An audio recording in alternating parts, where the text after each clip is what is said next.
Tras los pasos de Sefarad en el Nuevo Mundo, con David Rosenthal.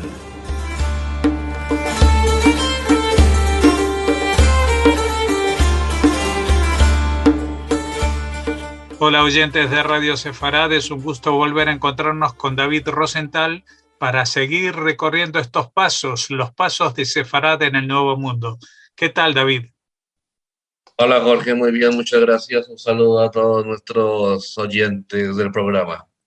Bueno, ya saben que hemos estado hablando en las últimas entregas del Brasil holandés, porque antes de ser portugués, Holanda o lo que es lo mismo, los Países Bajos, tenían allí colonias en las cuales pues había judíos sefardíes, pero que bueno, tuvieron que luego trasladarse, pero antes de hacerlo, pues estuvieron allí unos cuantos años y durante ese tiempo se dedicaron, entre otras cosas, al trabajo relativo al azúcar, ¿no? Sí, así es, sobre todo el azúcar, pero hoy veremos esas profesiones que también tenían, además del cultivo y la comercialización de la caña de azúcar, como lo habíamos hablado también en otros programas, y es que en forma semejante a sus correligionarios de Ámsterdam, a los sefardíes de Ámsterdam, la mayoría de estas gentes que llegaron al Brasil holandés se dedicaron al comercio, con la diferencia de que la producción y comercialización del azúcar significó para ellos una nueva fuente de actividad.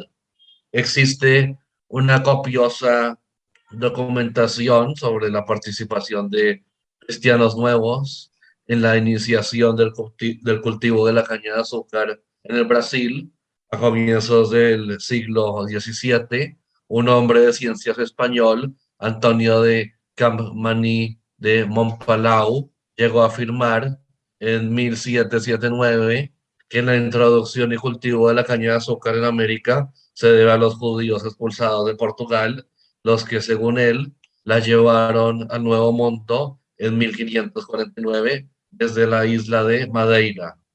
Entre los primeros cristianos nuevos que en este año ya fueron dueños de molinos de azúcar, se cuenta Diogo Díaz Fernández, acusado de judaizante por el Santo Oficio de la Inquisición. Las denuncias recibidas entre septiembre de 1618 y enero del año siguiente en Bahía por el visitador del Santo Oficio de la Inquisición de Lisboa dejan ver, en efecto, que un porcentaje significativo de las plantaciones y molinos de azúcar se hallaban en manos de cristianos nuevos, quienes a su vez estaban en contacto permanente con los sefardíes de los grandes centros comerciales de Europa.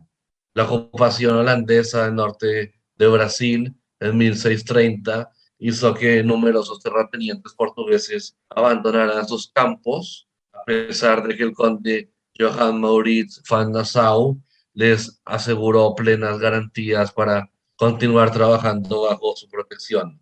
Más aún, en consideración de la falta de brazos para laborar en las plantaciones, despachó una expedición de 9 barcos con 1.200 tripulantes, entre marineros y soldados, para traer esclavos negros desde África Occidental, constatando la paralización de los molinos de azúcar, pues sus dueños portugueses no hicieron uso de su oferta. El conde van Nassau ordenó en 1637 confiscar las plantaciones abandonadas, rematándolas luego en la apreciable suma de 1.816.027 florines de aquel entonces, y la existencia de documentos de la época nos permite conocer los nombres de los dueños de las plantaciones, los señores de Engenio, es decir, los señores de Ingenio que huyeron y regresaron y luego finalmente adquirieron las que habían sido abandonadas. Probablemente algunos de los señores de Ingenio portugueses que permanecieron en el territorio holandés fueron cristianos nuevos o descendientes de estos. Sin embargo, numerosos historiadores aceptaron durante mucho tiempo por válida la afirmación expresada por Hermann Wadgen en el sentido de que los judíos portugueses adquirieron en subasta pública alrededor de 2/3 de las plantaciones de caña de azúcar. El mismo Wadgen asegura además que entre estos se contaba Jorge Homem Pinto, el más acaudalado señor de engenio del Brasil holandés, sin agregar prueba alguna que permita verificar su afirmación. Esto de señor de engenio era como los dueños de la industria azucarera, los dueños de los ingenios de azúcar, y de las 166 plantaciones existentes en el Brasil holandés en 1639, solo un reducido número estaba en manos de los sefardíes residentes. De estos, el más importante fue Duarte Saraiva, conocido como judío, con el nombre de David Senior Coronel, natural de Amarante, Portugal, donde había nacido en 1572.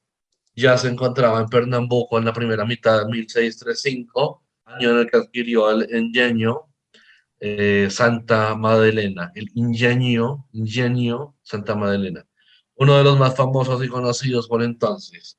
En el mismo año compró un terreno en el centro de Recife para construir una casa según su gusto o para vender el terreno o la casa con el terreno. 2 años más tarde pasó a ser dueño de las plantaciones de Belio de Beribe por un valor de 10.000 florines, de Bom Jesus por 60.000 florines, de Novo por un total de 42.000 florines y de Camasarim por 10.000 florines.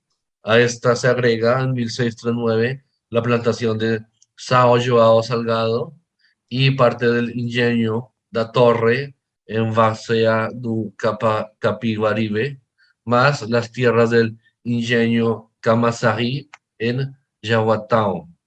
A pesar de las grandes facilidades de pago que le otorgó la Compañía de las Indias Occidentales, todavía en 1654, estaba debiendo la suma de 90.000 florines, lo que no impidió a sus herederos reclamar posteriormente una indemnización por un valor de 667.000 florines a la corona de Portugal por las plantaciones perdidas. En el inventario de las propiedades existentes en Recife, realizado por orden de los generales vencedores portugueses, también se fiscaliza una casa de construcción reciente de 2 pisos con almacenes en la planta baja, ubicada con su frente en la calle de los Judíos, de propiedad del judío Duarte Saraiva.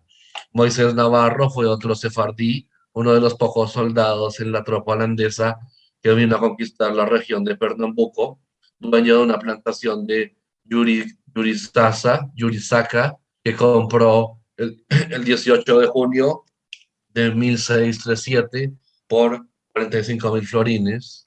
La producción anual de azúcar de este ingenio era de aproximadamente 6.000 arrobas, es decir, una arroba equivalente a 32 libras, lo que explica su alto precio de adquisición. Cristiano Nuevo también fue Fernão Duvale, que vivía como judío en Recife, donde igualmente residía su pariente Simão Duvale. De sus 5 ingenios, São Bartolomeu, São João, Nossa Senhora do Rosario, São Brás y Bom Jesus, se tienen pocas referencias, salvo que el último producía alrededor de 6.000 arrobas de azúcar anualmente. Los datos que poseemos de otro cristiano nuevo, Pedro López de Vera, son muy escasos. Se sabe con seguridad que debido a una denuncia de un destacado comerciante dueño de plantaciones de molinos de azúcar, el holandés Jacob Stahover fue declarado como inhabilitado para ocupar un cargo público debido a su origen. Del quinto y último judío dueño de un ingenio, Diogo Díaz Brandão, existen unas denuncias expresadas al Tribunal de la Inquisición de Lisboa entre 1644 y luego también en 1646, en las cuales aparece como cristiano nuevo, avecindado en Pernambuco como judío. El 23 de junio de 1637 adquiere por un valor de 40.000 florines el ingenio Pirapama, cosa que no le impidió continuar con diversas otras actividades comerciales en Recife. Sus declaraciones, una vez regresado a Ámsterdam desde Pernambuco, se observa la posibilidad de que otro sefardí haya sido propietario de un ingenio en el Brasil holandés. Domingo da Costa Brandao declara en Ámsterdam en 1639 ser dueño de una plantación de arreripi en Recife, tal vez, sin especificar, empero, su nombre ni su ubicación. Tampoco sabemos si alcanzó a venderla antes de regresar a los Países Bajos. De lo que sí estamos seguros es que Sara Lombrosa, su viuda, reclamó años más tarde una indemnización de 5.673 florines por bienes dejados a los portugueses en 1654. Mucho más importante que la participación de los sefardíes en la producción de la caña de azúcar lo fue su comercialización y exportación posterior de los documentos relacionados con los embarques de cajas de azúcar desde Brasil, principalmente desde Recife y de Paraíba. Se aprecia que los comerciantes judíos casi superan en volumen y valor la exportación organizada por sus congéneres holandeses. Y para citar algunas cifras, en 1637, de un total de 971 cajas, solo 123 correspondían a las despachadas por los sefardíes del Brasil holandés. En 1641, la diferencia en el porcentaje de cajas exportadas por unos y otros es mínima, y en 1643 ya empieza a hacerse manifiesta la mayor capacidad exportadora de los judíos, quienes embarcan por esta fecha en el navío holandés Southland, un total de 185 cajas, superior al de 166 correspondientes al de comerciantes holandeses. Bueno, sin duda es una actividad en la que destacaron y que abrió las puertas a una industria floreciente en el territorio del nuevo continente. Así que esta era una de las principales razones para el enriquecimiento de estos judíos, que luego tuvieron que abandonar sus fincas, como vemos con las demandas de compensaciones por hacerlo. Muchas gracias, David. Seguiremos hablando de estos pasos de los sefardíes en el Nuevo Mundo dentro de una semana. Hasta entonces, muchas gracias.